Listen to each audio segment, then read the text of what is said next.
going to play Temtem, which we'll talk about in a minute. Outside your court. It's like, who the hell is writing winner in grass?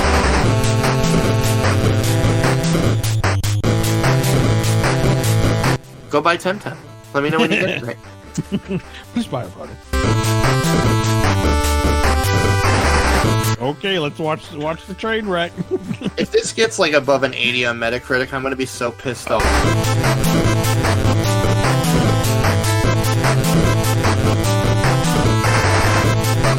There we go. Sorry, Greg, I'm just not used to your newfangled dangle slash commands. All right. What is up, everybody? Welcome back to the Retro Rents Retro Gaming Podcast. I am Al. And I'm Nick. And we're going to start things off a little different, a little bit special, just because Nick hasn't seen this yet. It's episode 91. You might be able to hear this, but I'll commentary what we're doing if not. All right. Can you hear that, Nick? I cannot. All right, we'll just put yours on. So we're watching the Mario Brothers trailer. So give me a countdown. What's that? Give me a countdown. All right, give you a countdown. Shit. All right, let me restart. Then all right, ready? Play on my end. Yeah. 5, 4, 3, 2, 1, play. All right. So we're watching the trailer. Little meteor, little pepperoni There's pizza. A spirit lack of John Leguizamo. I noticed that right away. I did. I really did. Bob Hoskins, rip. Nice little Bowser there. Yep. This looks good. It's looking all right so far.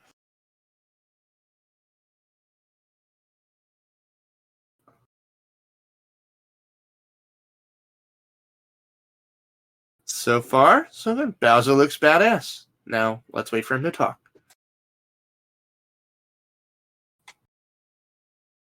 Jack Black, for anyone who doesn't know.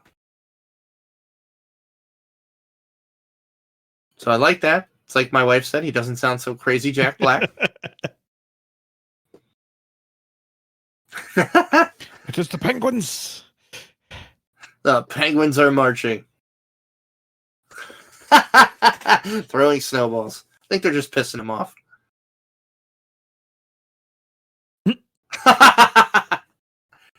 Do you yield?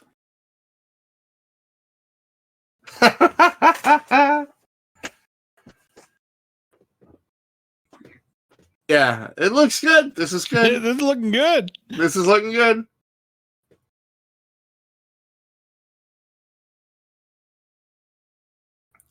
It's a Mario.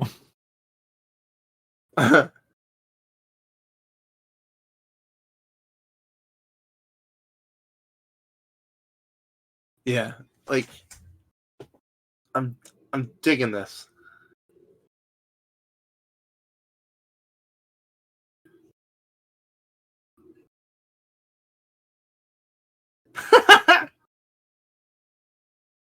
Ah, good old Toad.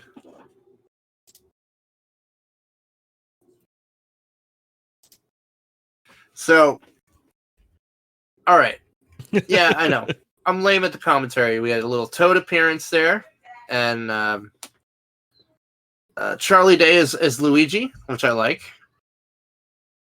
All right, so we just finished the Mario trailer. What do you think, Nick? It's still hard hearing Mario's voice being Chris Pratt. Nothing wrong with Chris Pratt, but like I don't know, maybe just years of conditioning have trained me to hear. Look, they wanted Captain Lou, but he wasn't returning their calls. They couldn't figure out why. But other than that, like it's actually pretty good. I look forward to this.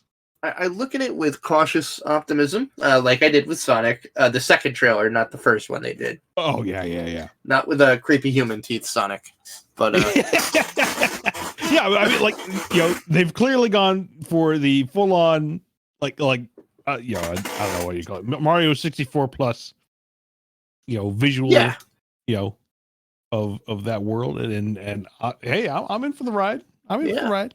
I'm here for it. I'm definitely here for it. I like what they're doing. I like that it might start out with the movie, and I kind of hope it does, like real people, and like, you know, kind of like the old show, they go like fall in a toilet or something. I don't know. And I don't know. The fact that they didn't put any of that in there, I think that's fine. I don't think they need to be. I think they're going to, though. You think they are? Oh, prepare yourself. You saw him just fly out of the warp zone pipe. I guess maybe. You know, like, and they've had like him on a poster in a Mario suit. Maybe they were just doing. Oh no, that was, I think that was a meme. Like someone actually went in and like, you know, made a Chris Pratt Mario. Okay. Well, that's fair. Yeah, that's fair. So, yeah, you don't. I wouldn't confuse it with that. Yeah. I think I would. I think it's a possibility, or maybe it's still the same graphics, but he kind of walks around in the real world at first, and then again falls in the toilet, and then there he goes. I don't know. I'm gonna go with it's cartoon the entire time. All right. Well, no, it might be cartoon in the real world, and he falls into a cartoon toilet. I don't know why I'm stuck on this, but got like a toilet fetish, man. Oh no, wait! It was a bathtub in the old '80s show. I'm sorry. Yeah. I apologize. Yeah, they're trying to clean the bathtub. They were trying to clean the bathtub, and then they got sucked into the bathtub pipes. And who knew? Who knew the Mushroom Kingdom was in my bathtub? You got to do the Mario. Swing your arms from side to side. Yeah. No. So yeah, cautiously optimistic. I think it looks cool. That seems to be the general sentiment. Like, this just dropped a couple hours ago, and they didn't have a date on this, did they? No, I didn't see one. I wasn't paying attention. I didn't see one. Coming soon. So no but date. It's no date.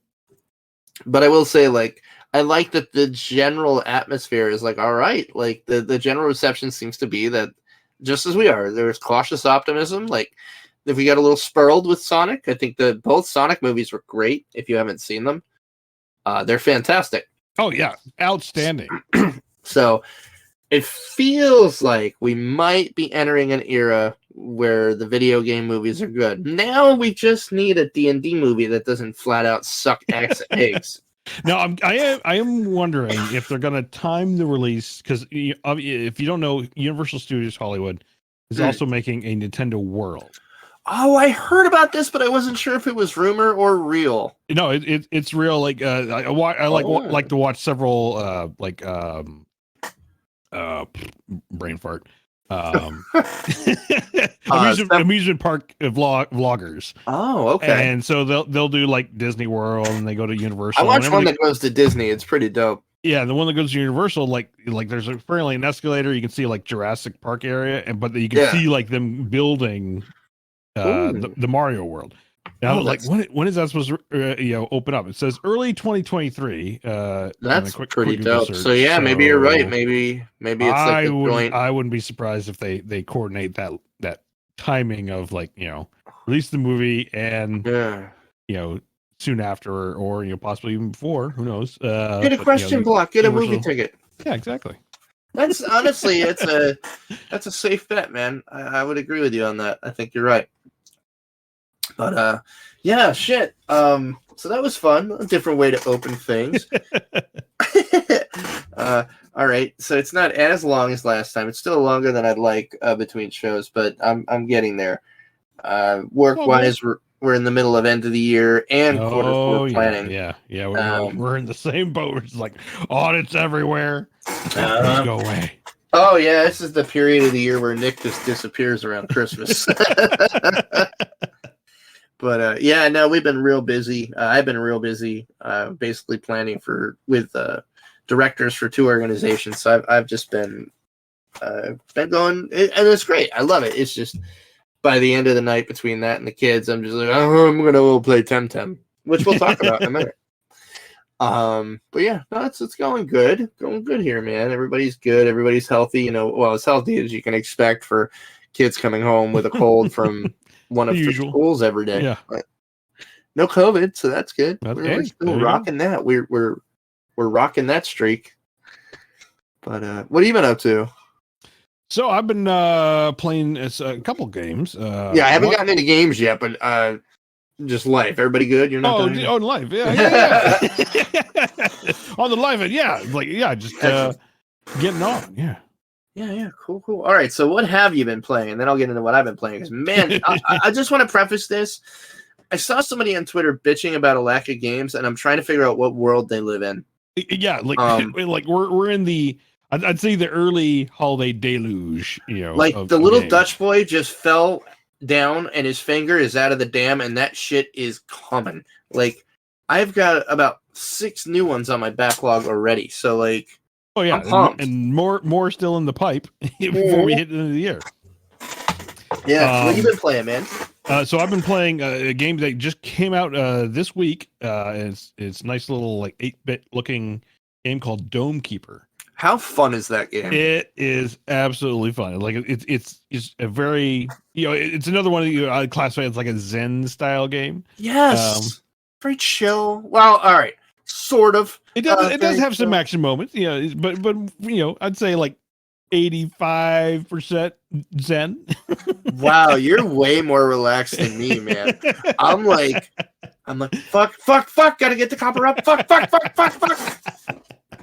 I'm like that Tourette's guy.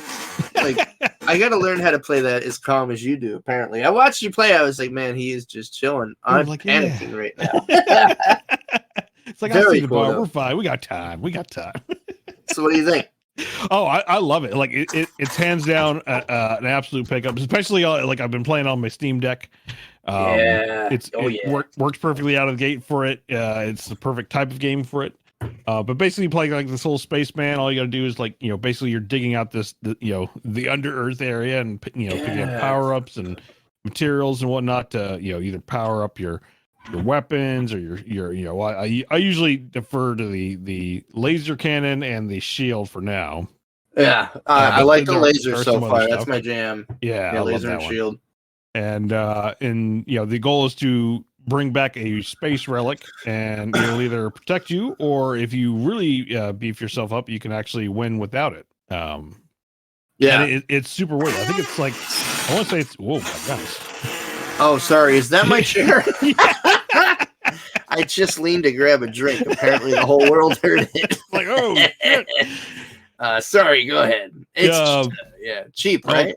Oh yeah, it's like, I want to say it's like $15. I know it's like on sale for like its first week, which may be over with. Yeah, now. I'm not sure. If it's not, even if it is full price at $15, like that game is so worth the grab. Yeah. What a nice surprise! Absolutely worth the pickup.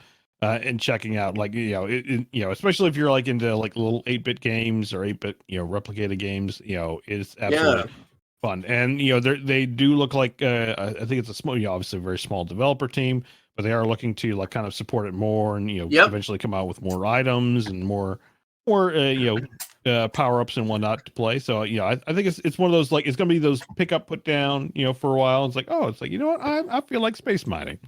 I think they did better than they thought they would. I feel like I think so. Yeah, I'm calling it the Co effect. Like, if you don't watch Co Carnage, it's really, really fun. But I swear, like, I have found more indie games like this through him than almost any, like, aside from watching you, because I find a couple through you. I'm like, oh fuck, I'm gonna go grab that. This looks fun. Yeah, I think I want to say this is on. It was like, I think because it was already on my wish list, like when it came up. It was on the Next Fest. It was one of the. It was the Steam or Next Fest during the summer. I was like, oh, this looks interesting. Slapped it on the wish list, and all of a sudden it came up like, this is coming into pre-order. It's got the pre-order sale. I was like, buying it. Yeah, and I was watching Co play it, and it's just like, man, this is really fun. And I'm watching the loop. If it's one thing I've gotten into really hardcore, aside from Temtem.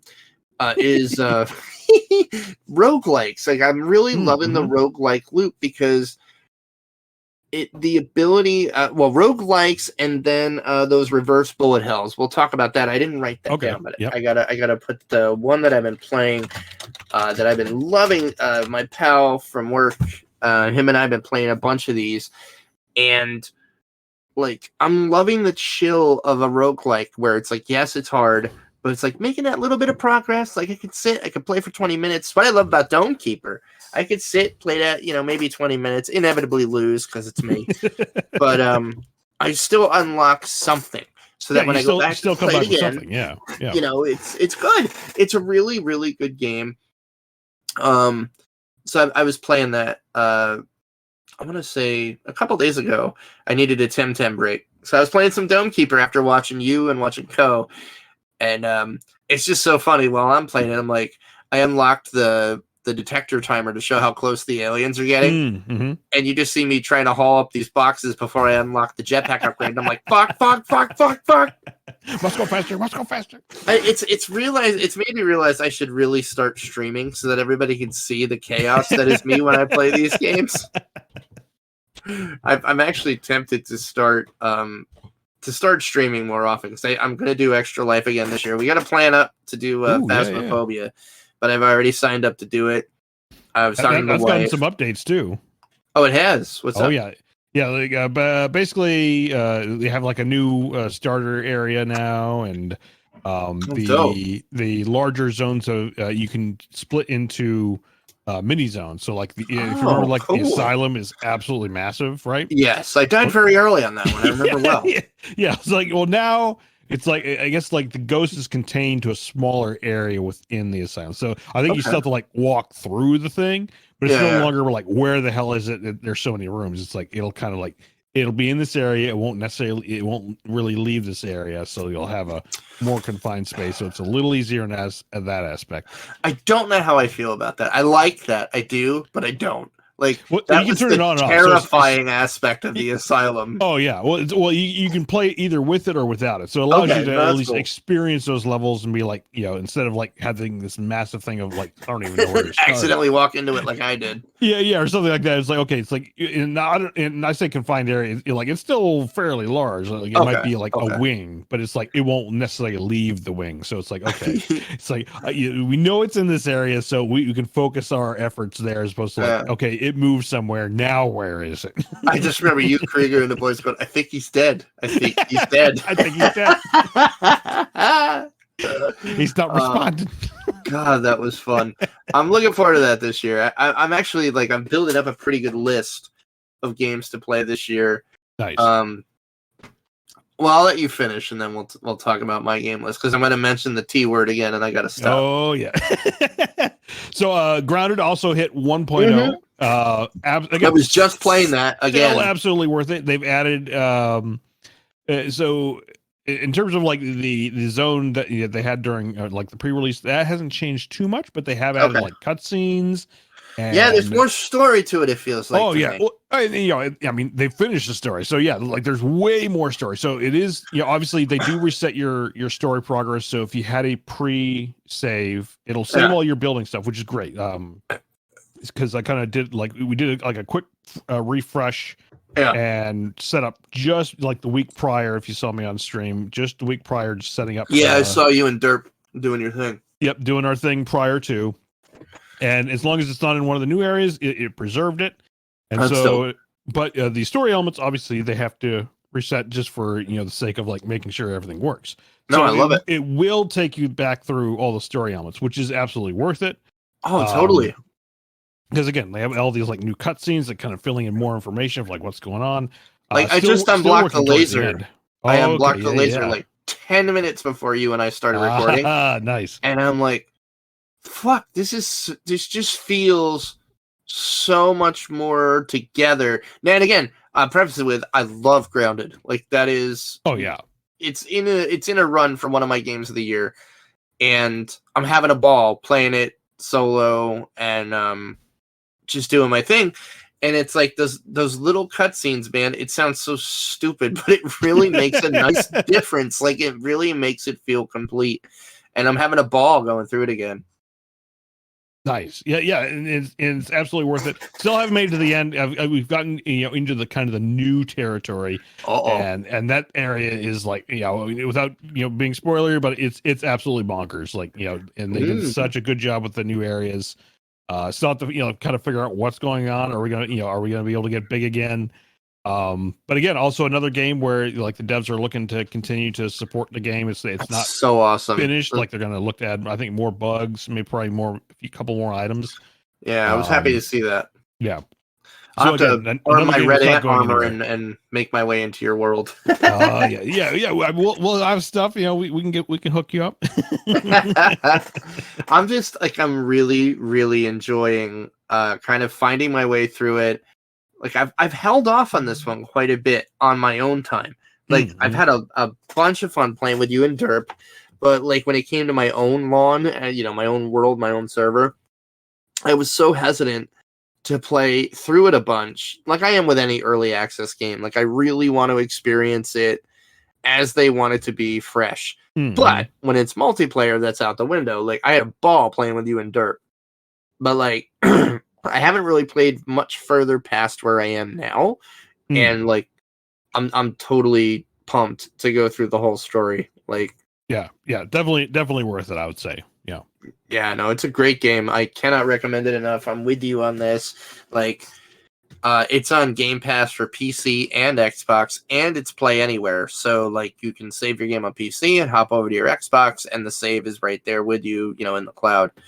Yeah, they've added a ton of more functionality, like in terms of the multiplayer. At least on PC, they have shared worlds. So one of the previous problems before was you always had to have whoever the host was always had to be on. Yep. But now it's cool. Like, now you can share worlds, as long as they actually share it with you, then you can jump onto the play anytime you like, and then whoever's first on becomes the host essentially.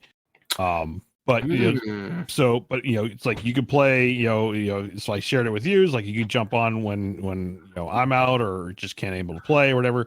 So it doesn't hinder anyone from in the multiplayer session, which I think is fantastic. I think that's great. But how mad would you be if I made grass plank walls in the shape of the word wiener outside your court? It's like, who the hell is writing wiener in grass? And then they're like, oh, wait, if you heard episode 91 of the Retro Rents, we know who that is. No, that is really, really cool. That is the one thing I think it was missing. That's like that massive connector for multiplayer longevity. That's so cool. Like you see what it's done for Stardew Valley and multiplayer for that. Like that is still an insanely played game, and rightfully so. It's one of the best games ever made. And like that kind of shared world, people can come and like do things in your world and still have their stuff there.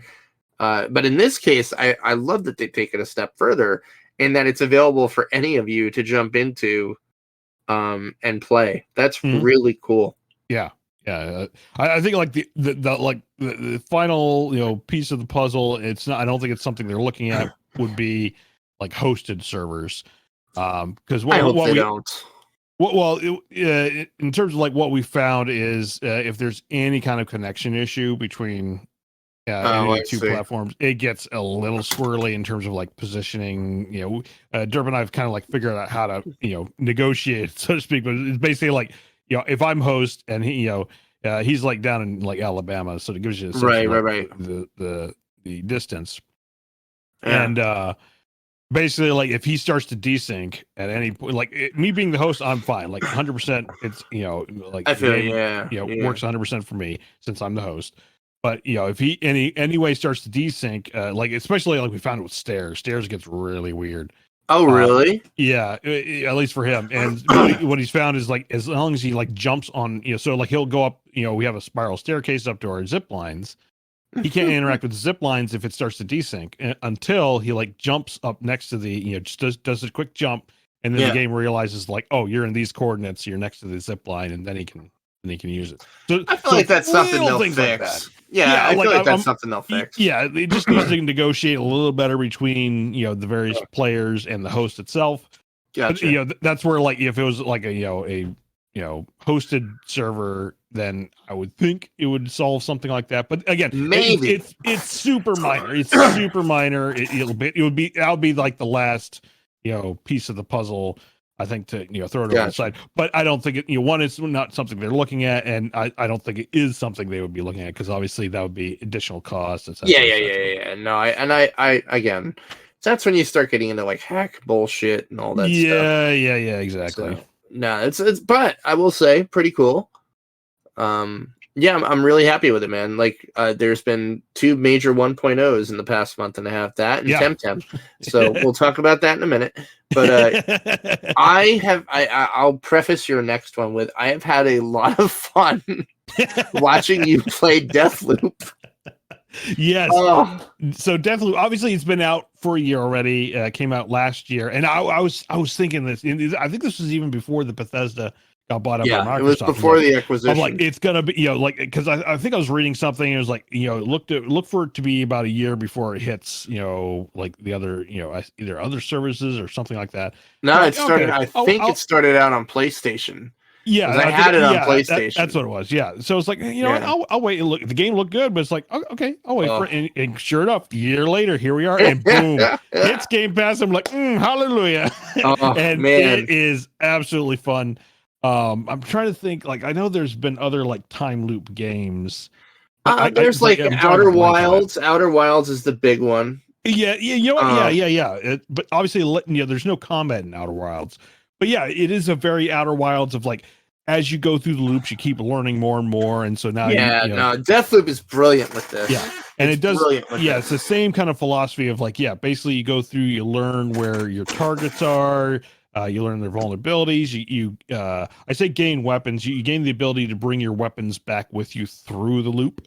Yeah, so you can kind of like, I say customize like how you want to kill them eventually. So dope. And it even has, it's like really weird, but it's a multiplayer, but it's more like a Elden Ring, I love it. Style where I think where it's basically genius. You can drop in as a adversary, Juliana, and hunt down Cole manually. And I had it happen once where a player did come into my zone, and it's funny enough. So here's the breakdown. Funny enough, it's like Juliana's hunting. It was like, oh no, because it was at that point. It was like I was well beyond like the tutorial portion. Like it happens earlier in I'd say the tutorial loop, so to speak. But then it got to the point, and it didn't tell me it was a player either. But it was like, okay, it doesn't tell you. It's just Juliana's here getting to hunt you down. I'm like, this seems a little early, so I'm going to guess this is a player or maybe it's an AI. But as soon as I saw it, like that is very much like player activity. Like just the way they were moving around, like, okay, here we go. And I started opening fire like bam, bam, bam, bam, and I had a sniper rifle that had a dot on it.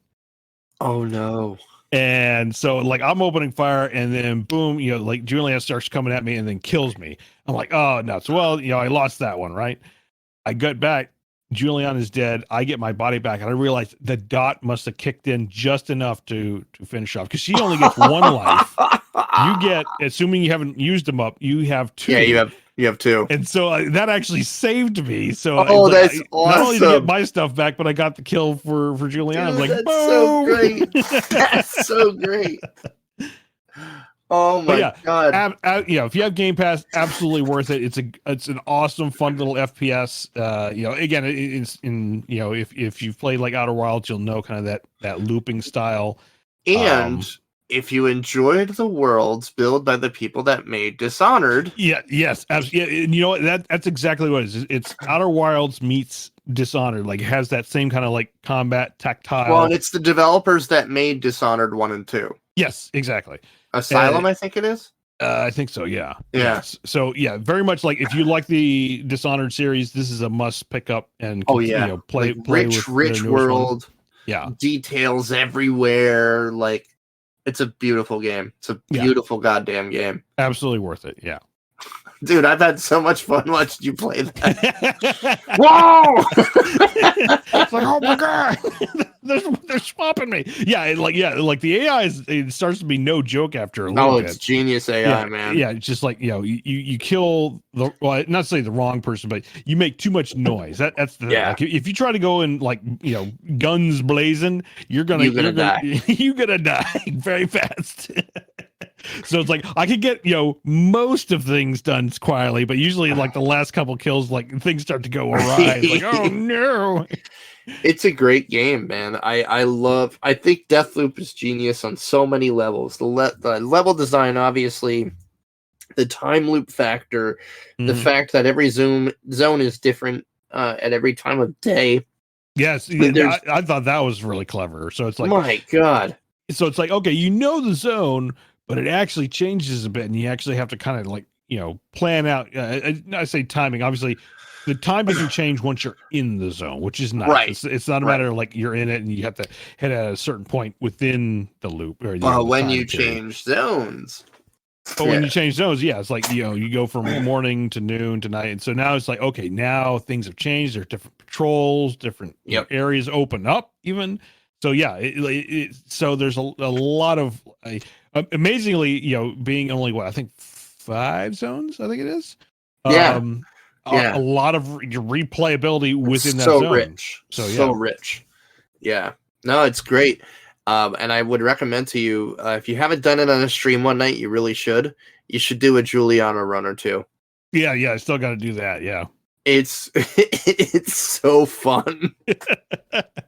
It's so fun because, like, basically you have to, as Cole, I think, or is it Juliana? You have to disable like a satellite or something.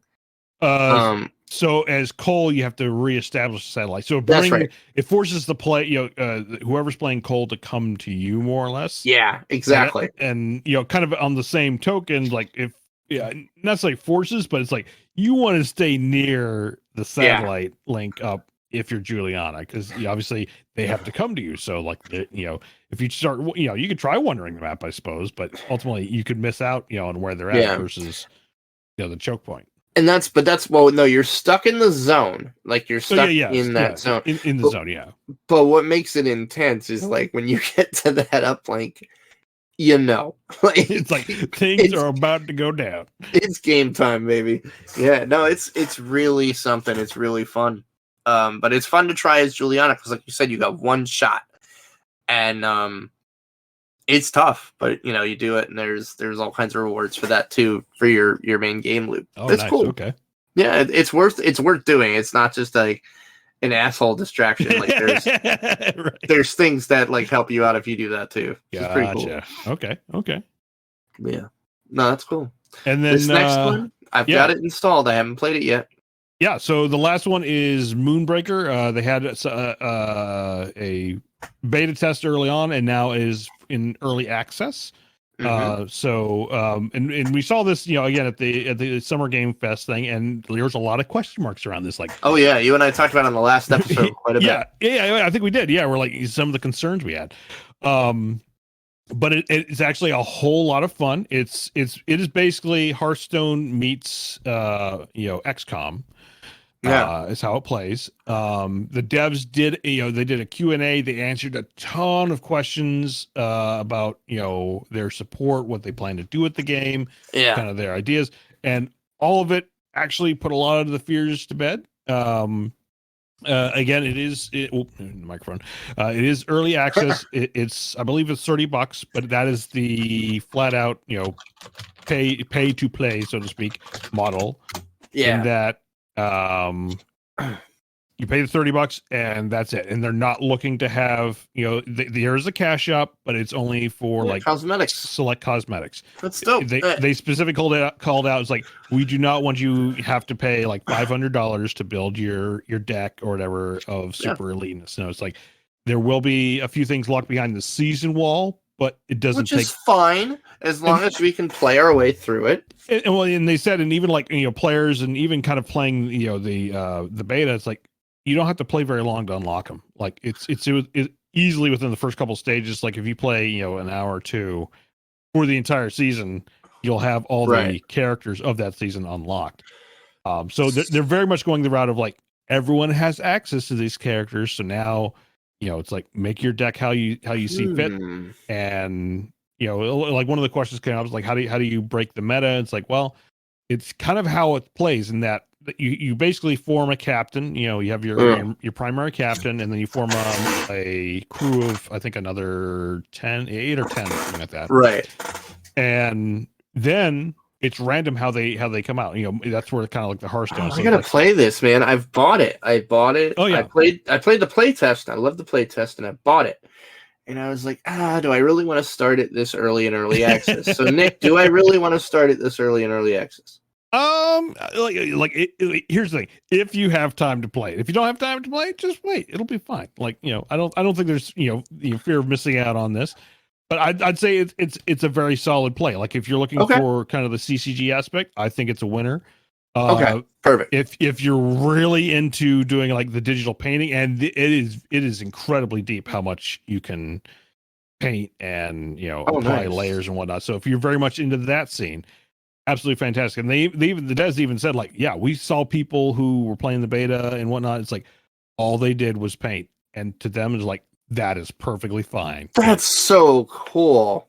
And yeah, and so like obviously that opens it way up for like art contest. I think they said they were looking into like an import export option. So like imagine like eventually like you see like a paint scheme that someone did that you really like. Like eventually you could they could provide an export thing for it and then apply it to your own. So again, a lot of options. I think again, amazingly in this day and age, I know this is scary, like they are handling it quite well. They could have easily gone like the EA evil route of the cash shop of like, yes, you must buy pay to win, or even just like here's all these packs of things you've missed or something like that. And like no, it's like they're totally going the route of like we believe in players being able to play with the stuff with what they have. And not, charging an arm and a leg for them to be able to play the game. I have to tell you, another game does this, and it was a worry. And I'll be interested to see what they do after early access. Temtem. Now that we're on my list. Yes, tell us about the Temtem. Oh my god! So. I bought Temtem about 2 years ago when it hit early access. Oh, wow. Okay.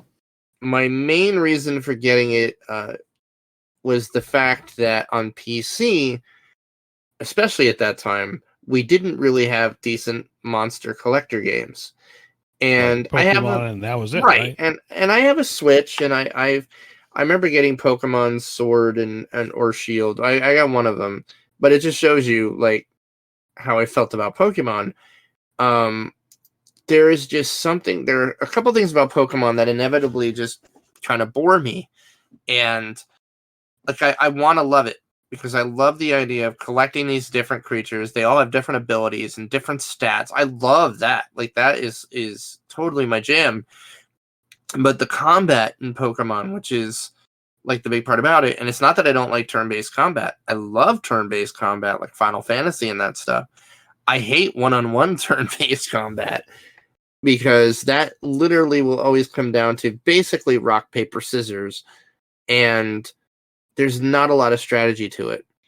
Whereas Temtem, one of the first things I noticed is that 99.9% of the time, combat is always 2-on-2.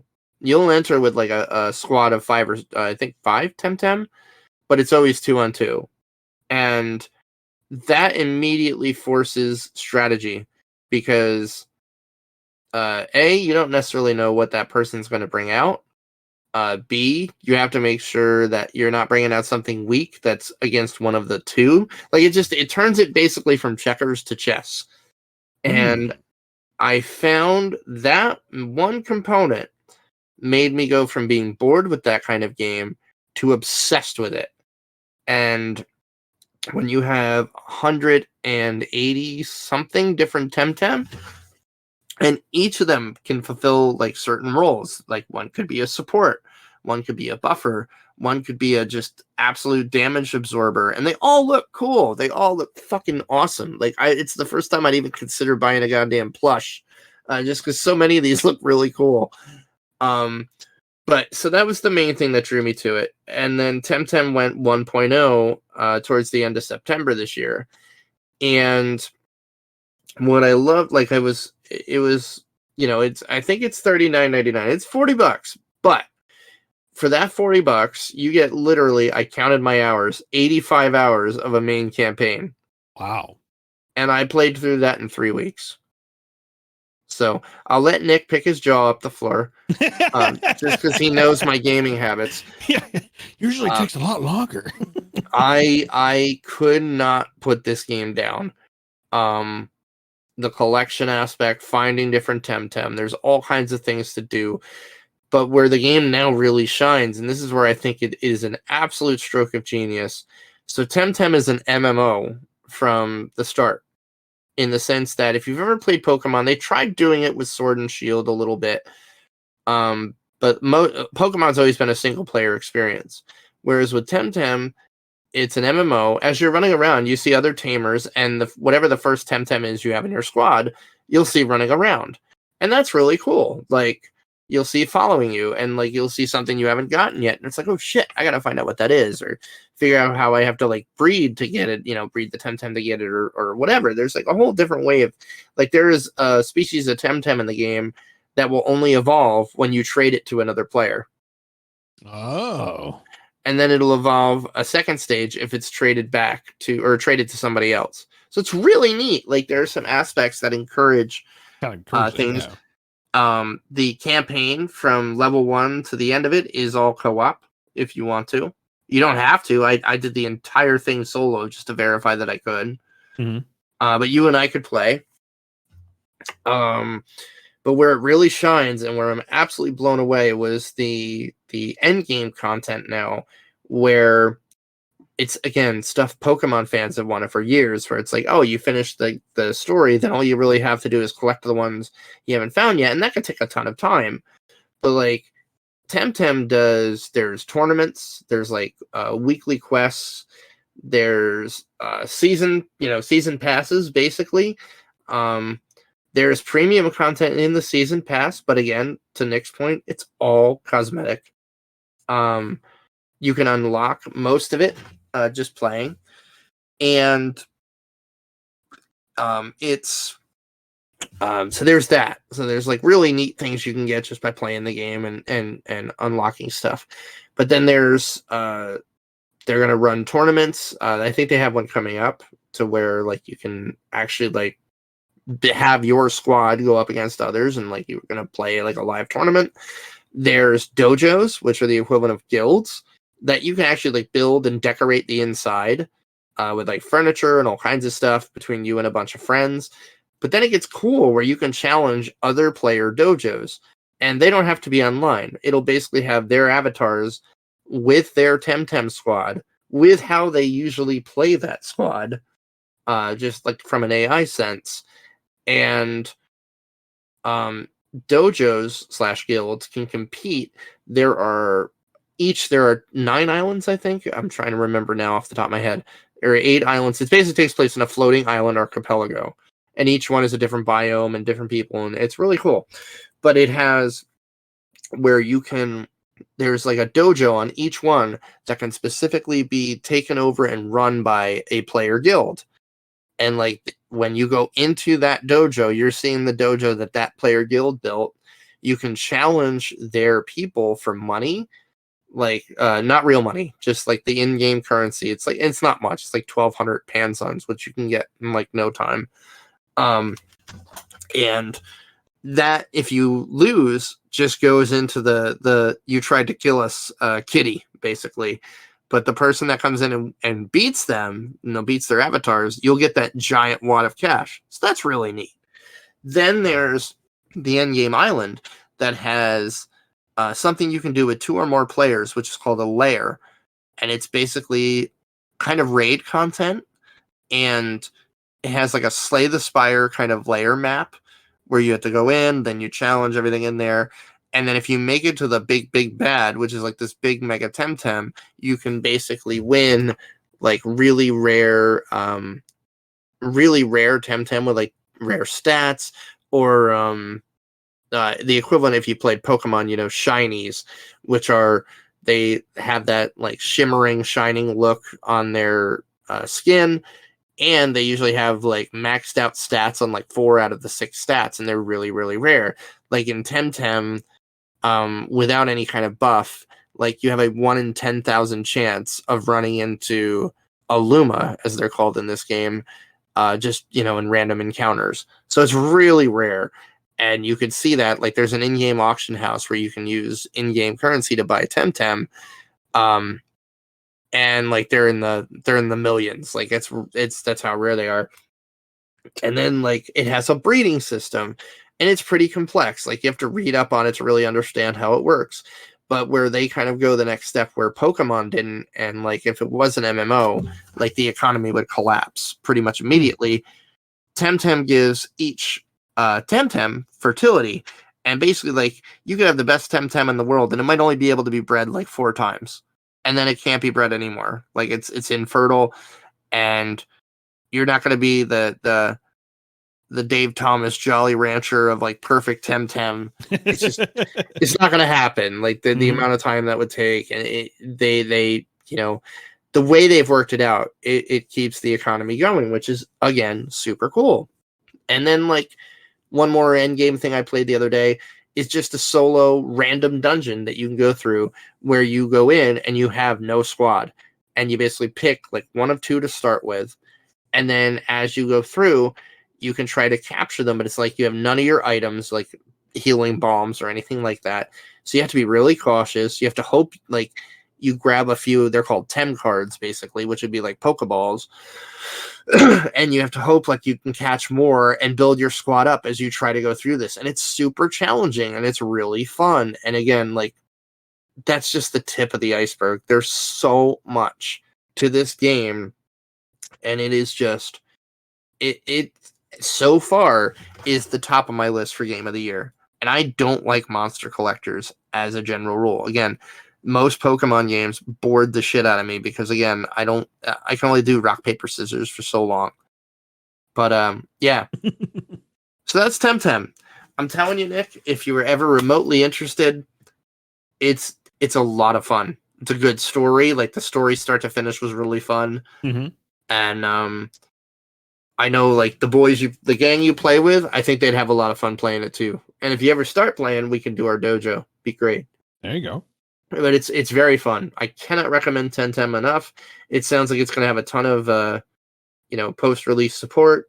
They hit 1 million players this week. Wow. Yeah, it's doing really, really well. And it's a really, really fun game. So Temtem rules. If you're going to play it, hit me up on Twitter at RetroRentsAl. And we'll, I'm happy to like give you some trades, get you started, and let's get a dojo going. Love that game. Fucking game's great. But yeah, so that's that. I think that was a decent Temtem diatribe. Also been playing Grounded, like Nick. I won't add too much there. It's great. Definitely give it a look, give it a play. It's a lot of fun. The multiplayer is great, especially if you play with friends, but it's also fun solo. It's very good so far. I, like Nick last time, I've been playing a bunch of Warhammer, Total War Warhammer 3, Immortal Empires. Excellent, yeah. That's kind of my zen and calm down game. I'm really enjoying that. Again, like, if you know about that game, you've already got it, so there's no reason to convince you to get it. Exactly. The one that surprised me, though, and this is what I've been playing with my buddy from work, was on PC Game Pass and Xbox Game Pass, called Spiderheck. Have you tried this yet? Spider. I don't think I've even seen that. It's on Game Pass. Okay. It is... How to explain this? Spider-Man meets worms. Like, you're playing as spiders. You get different kinds of guns and stuff. And you're just trying to kill, like, monsters and make it through these wacky-ass, crazy levels. Like, this would be a fun one for Extra Life. For, like, all of us to play towards the end of the night when we really need to get pumped up. Mm-hmm. It's really fun. I don't even know how to describe it. It's just fun, silly craziness. It's easy to pick up. I've never heard of this. It's easy to pick up.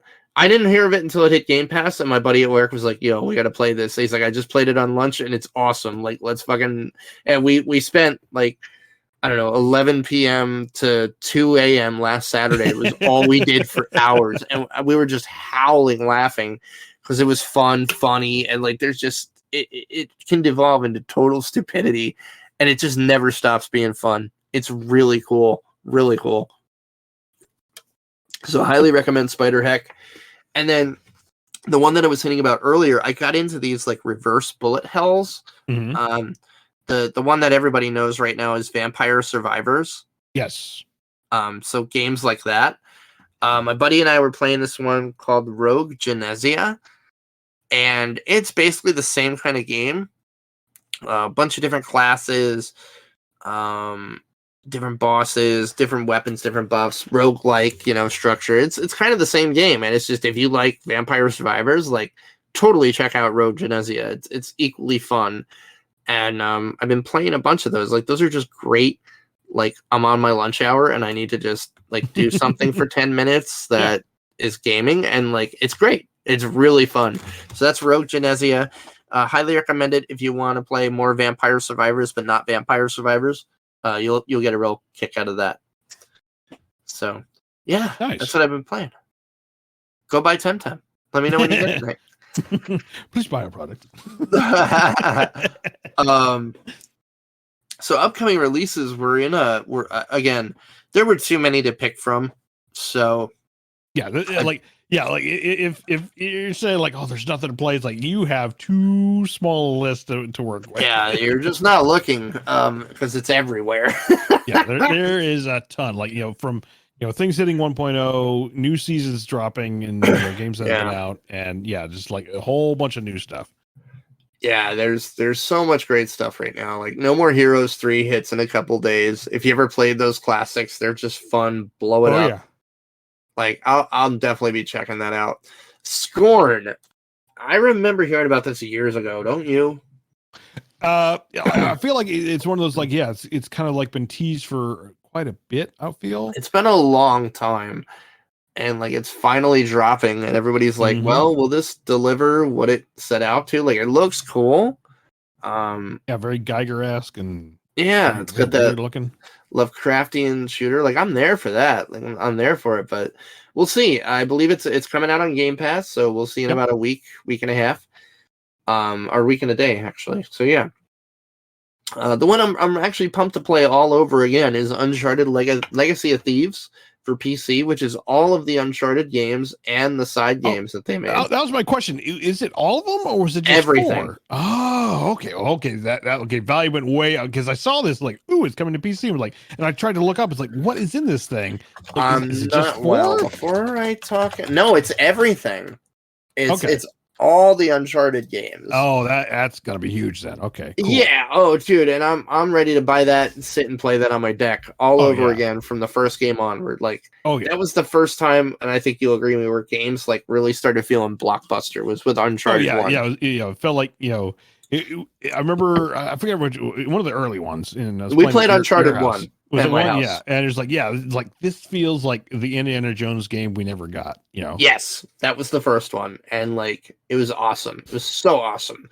So yeah, I'm so excited for October 19th to take that for a spin again from start to finish, all 6 games, because there's like 2 side games too. Oh wow. Yeah. There's 1 through 4, and then there's like 2 side games where it focuses on like Chloe and somebody else. So I'm totally pumped. Like it's one of my favorite series.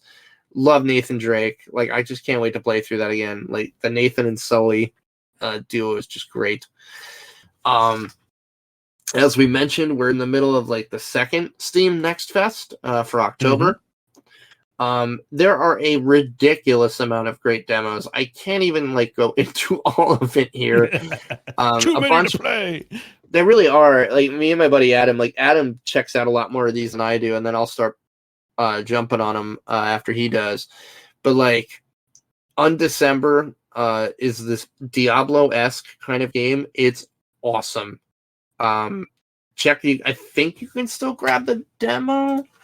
Let me just look while I'm talking here, because it's one of those, like I've been telling anybody that asked about it, like it's free to play, so that's interesting. It's going to be a free to play game, so the demo you can just download. It is ridiculously fun, so I highly recommend just give that a look, especially for a free to play. Like you literally have nothing to lose. It's a good solid romp of Diablo-esque fun. Soulstone Survivors is more Diablo-esque fun. Are we seeing a pattern here? But it's more where like position and timing of using certain skills are really important. And then it has like a roguelike structure where you start out level 1 and you get stronger and stronger the further you go. But then when you die, you're kind of back to the beginning with like, whatever certain things that you can carry with you, but you're starting over again. Yeah. So it's very cool. And then Dredge is just one of those weird ones that caught my eye, where it's like a weird. You're fishing. It's an odd, like you're a fishing boat in this old archipelago, and it's like been abandoned, and you're like dredging the bottom too to look for like clues and what happened here. So it's like a fishing mystery game, and I'm just like, okay, I'm here for that. That'll be a good, streamer Zen game to just jump into the weird with. But that's the main stuff I got for releases. I have to hear about this next one, Nick, because I didn't realize this. And I'm looking at it like, why bother? Yeah, that's kind of the consensus. It's like, obviously, I think I'll start over. I think delays are very much going to be a continuous thing for sure going forward. Like, obviously, we're getting into post-pandemic situation, but I think, and I think it kind of like catalysts off of Cyberpunk and a few of the others that came out in late 2019, where it's just like they were so hyped up and they kind of like fell. I'd say it fell flat. I had no problems with Cyberpunk, but obviously a lot of people did, and it was certainly not without its flaws, and especially if you. But it's even better now after the update. Oh yeah, stuff. Like, give it another spin. It's great. Yeah, which is the funny part, because apparently, like it's at least according to Steam, the amount of players playing Cyberpunk is higher than what it was during release. Yeah, it's like No Man's Sky all over again. Yeah, it's kind of going through that. I think it's a little bit of like people who didn't play it originally or couldn't pick it up then are now playing it now, and so I think you're getting like kind of this new rush. But I digress. So the thing is, I think delays are here to stay. Like, I don't think they're ever really gonna go away, or especially if you're Skull and Bones, which has been delayed another 3 months. And quite honestly, like I have no idea what they're gonna try and fix. Like it like the whole thing just looks so bad.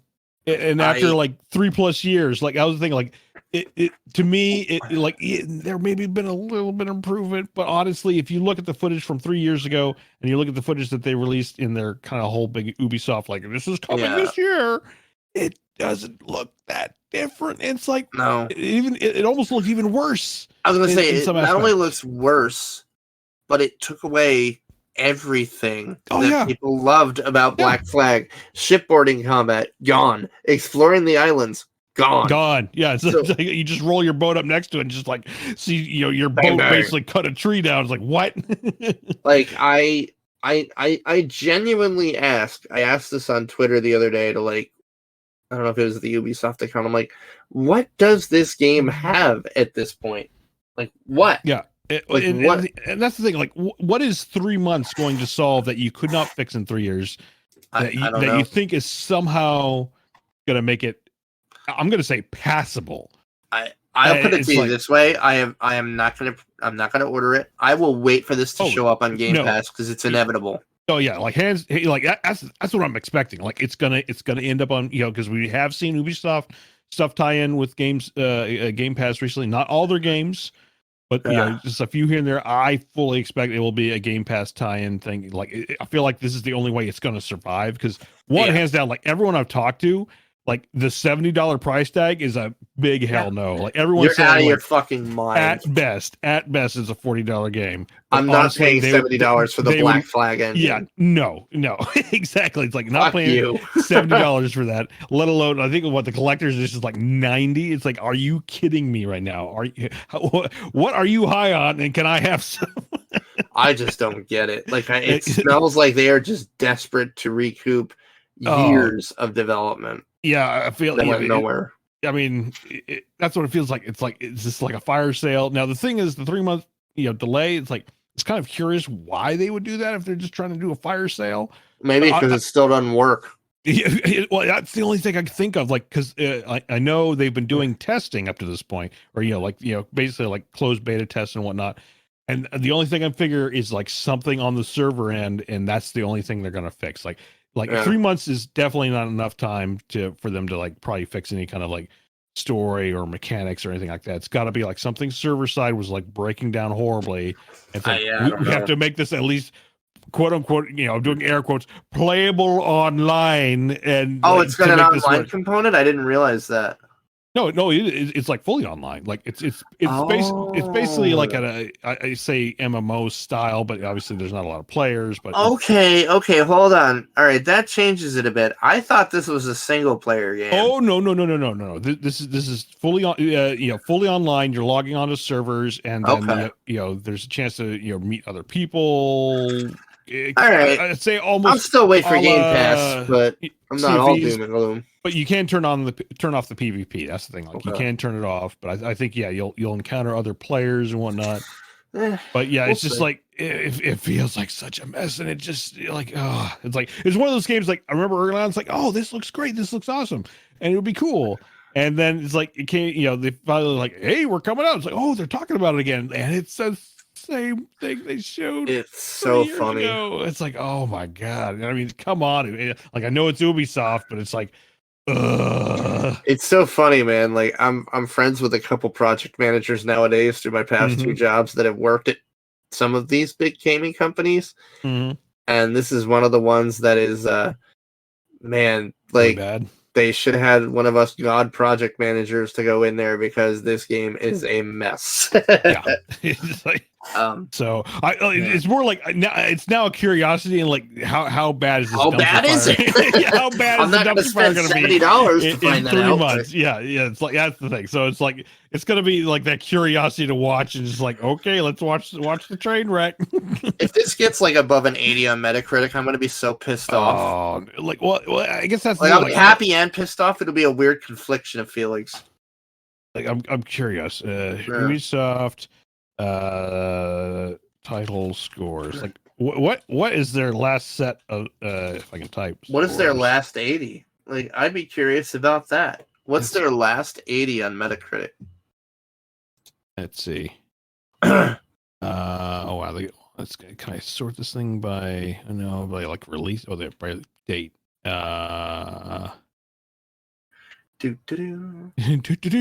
So yeah, so like Assassin's Creed 6.8, Valhalla 7.8, Tom Clancy's Extraction 4.7. I actually like Extraction, but I can see why I got 4.7. Like there's not much of a game there. It's too bad because the framework is great. Yeah, is that the one I'm thinking of?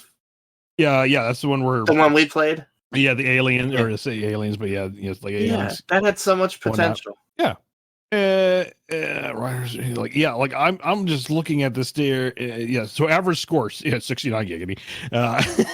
Wow. But yeah, it's like and that's the thing. Like this, it smacks of the Ubisoft process of like, sail to an area, unlock the area, do missions. They got to do something different. Rinse, repeat in the new, go in somewhere else. It's like, it's going to be the Ubisoft formula. So it's like it's just going to be incredibly more mediocre. On top of the fact that the core game mechanics like just look absolutely horrid. It's like it looks terrible. I guess we'll find out in 3 months, maybe. Another delay. We need a delay again. Sorry, don't play our game. Speaking of more messes, Overwatch 2 has become a joke at this point with any Blizzard game, but it's definitely suffering the first week Blizzard blues. Online connections. 50,000 Q deep, something like that. It's fucking terrible. Like, I don't understand what they thought would happen. Like, we'll have these 3 servers, we'll be fine, but we're killing the other 100 Overwatch ones. Yeah, I know, this will be all right. It's fine. This is fine.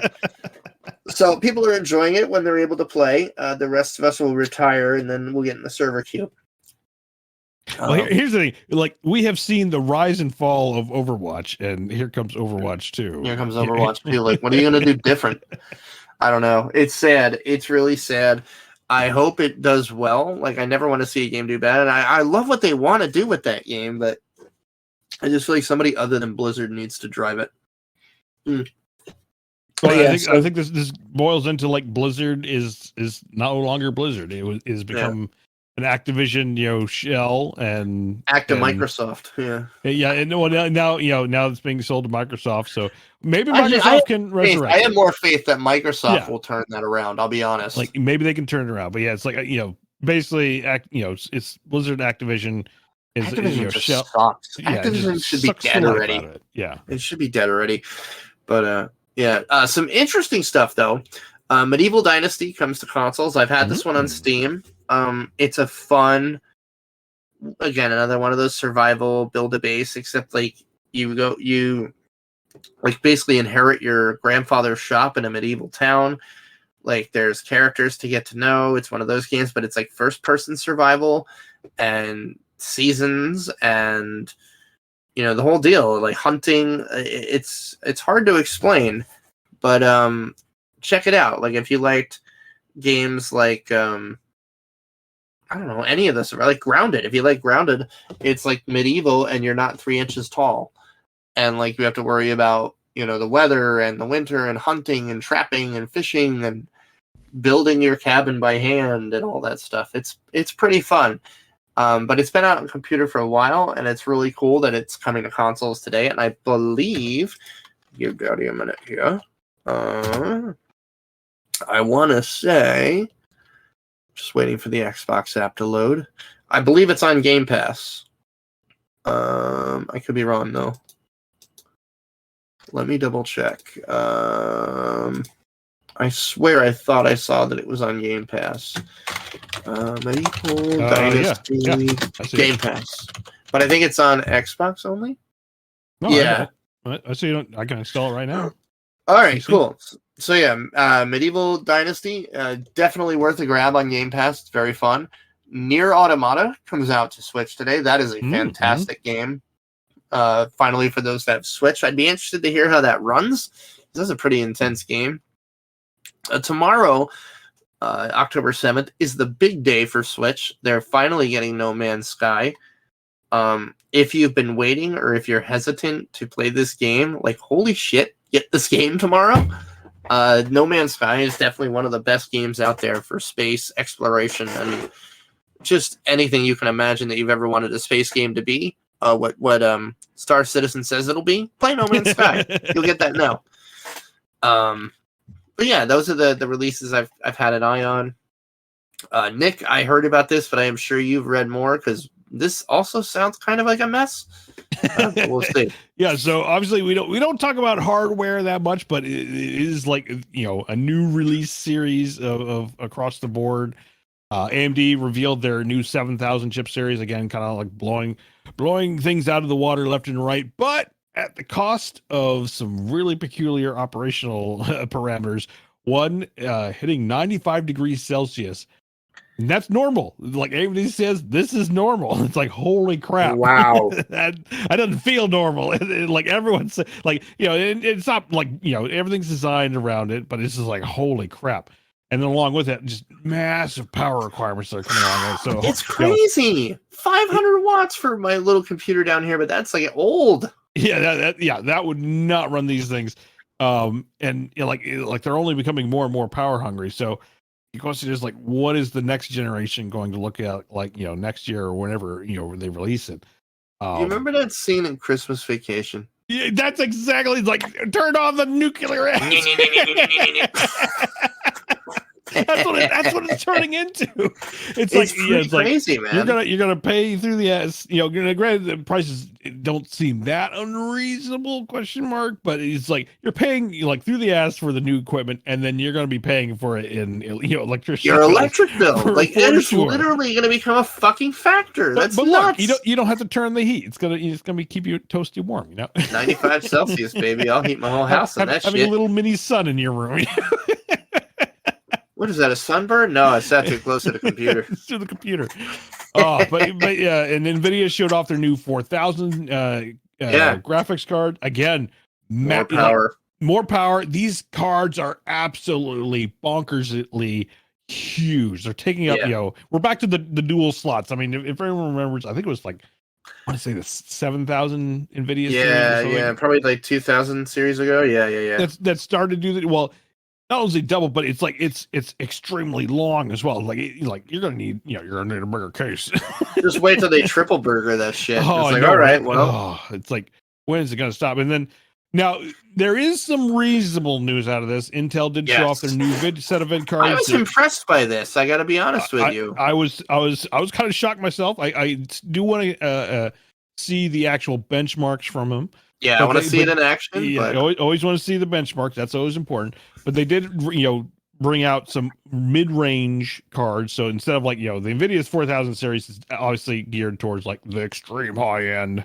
Yeah. And they're not, and doesn't seem like they're interested in doing mid range. Like they're not. No, it seems like they're done with that. Yeah, it's like the Nvidia and I'm curious. I don't know when Radeon is going to do their reveals. I think that's it'll be interesting to see. But I was shocked to see Intel stepping up to be a player in this industry. But I'll be honest with you, I think it's exactly what we need.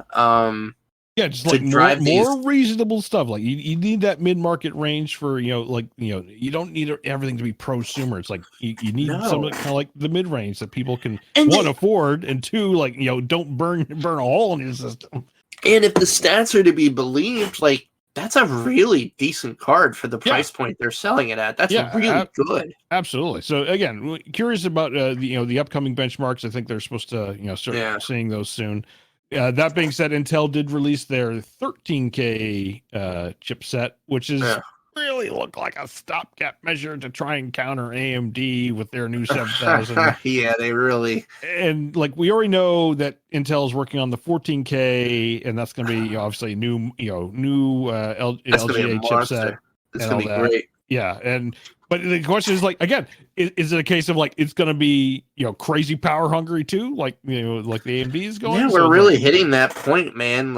It's something's got to be figured out here, because that power consumption is starting to become prohibitive. There's no other way to say it. It's are we going to see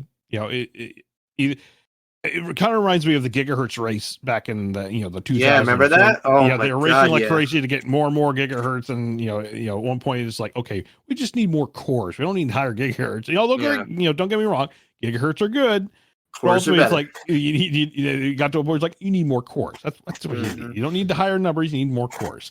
So now we're at the point where it's they're kind of doing the same thing, where it's because AMD's been pushing, and I think the 13Ks are doing the same thing, where it's now we're pushing the gigahertz again, but it's requiring so much power across all their cores. There's still a lot of cores, but it's requiring so much power that I think we're now at a power struggle here. I was gonna say, we're gonna how much you want to bet in 6 months? The power supply is gonna be the thing you can't fucking get. Yeah, it's gonna be that. It's I'm curious, with the next generation, either they're gonna optimize and get the power thing kind of under control, or are we potentially, at least for high end, obviously lower end systems, it'll take forever for that to happen. Sure.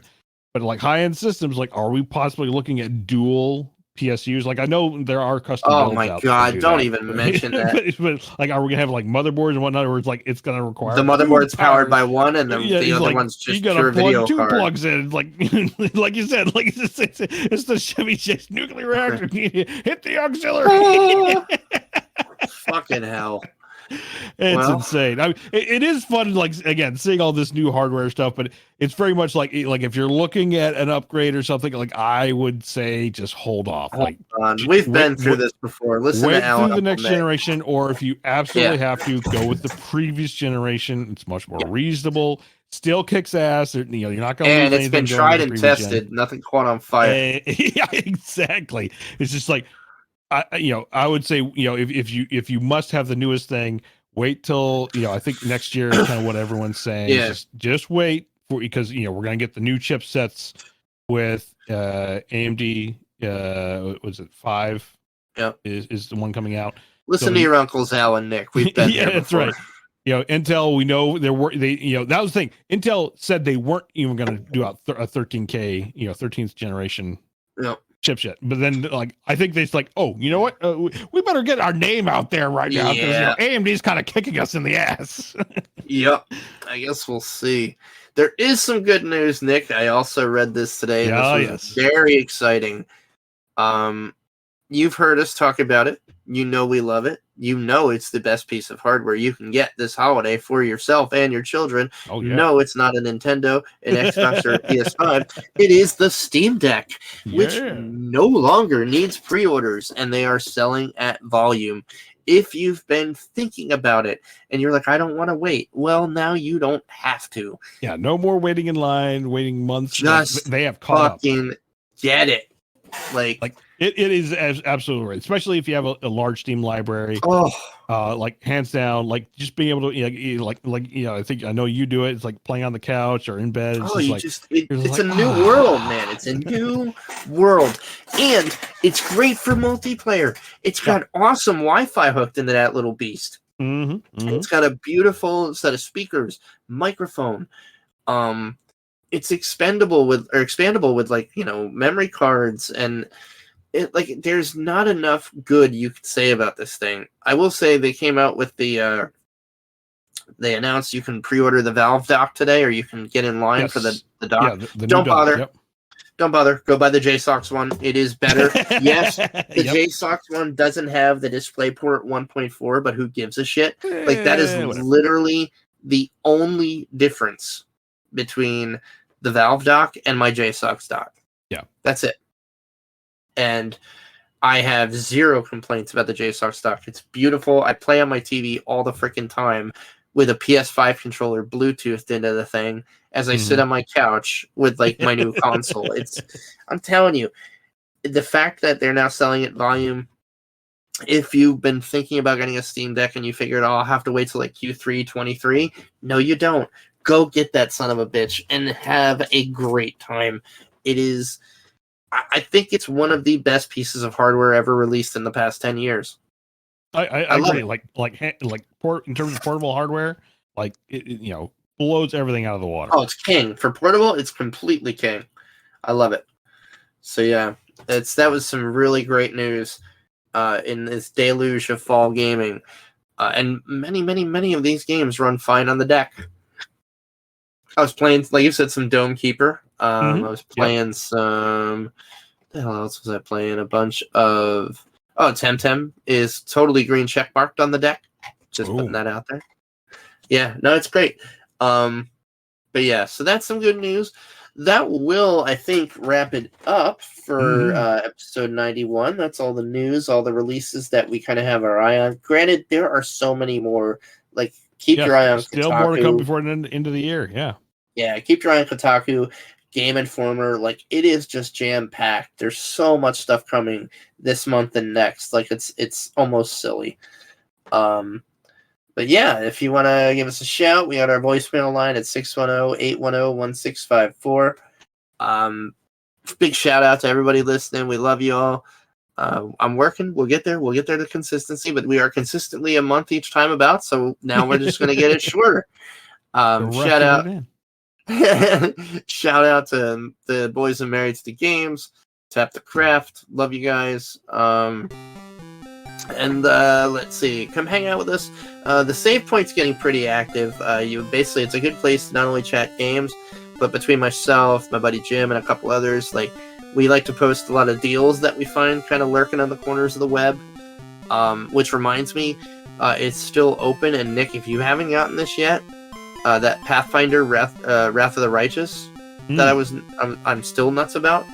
Also plays well in the deck because they just released the 3.0 version that's like full controller supported and fully deck supported. Okay. It is part of a Humble Bundle package with all of the Beamdog remakes, Baldur's Gate 1 and 2, Planescape Torment, Icewind Dale 1 and 2 for like $25. Plus Pathfinder Wrath of the Righteous. Oh. In fact, I will actually post this in our Discord right now. I posted it in the save point. It's called the Baldur's Gate and Beyond. But again, Pathfinder Wrath of the Righteous alone makes this worth every bit of $25. Yeah. So that is absolutely worth grabbing. Let me see. My God, there's so much good stuff in that bundle. I already have all of it, and I'm tempted to buy it. That's how bad it is. But yeah, and so come hang out in tiny.cc/savepoint. get some good deals, hang out, and talk games with us. Lots of good people in there. We always chat and hang out. Email us, theretrorents@gmail.com. I'm on Twitter at RetroRentsL. Nick is at Black Eagle Ops. The podcast is at The Retro Rents. Keep an eye out on Twitch at Black Eagle Ops. Nick has been streaming quite a bit lately. His Deathloop playthrough has been a ball to watch. That is so much fun to watch.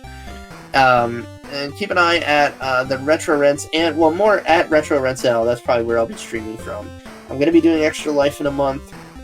And in between now and then, I'm probably going to do a couple streams just to make sure I got everything set up and everything's running right and just get myself back into the swing of streaming. So you'll just see me pop on live. Make sure you're following me on Twitch. And you'll be there when I hop on late night one of these nights and we can all hang out and watch me suck terribly at a game. But I think that will wrap it up for us. As always, great chatting with you, Nick, hanging out. We'll have to play some games very soon.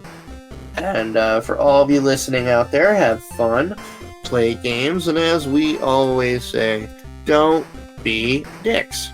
Peace. See you.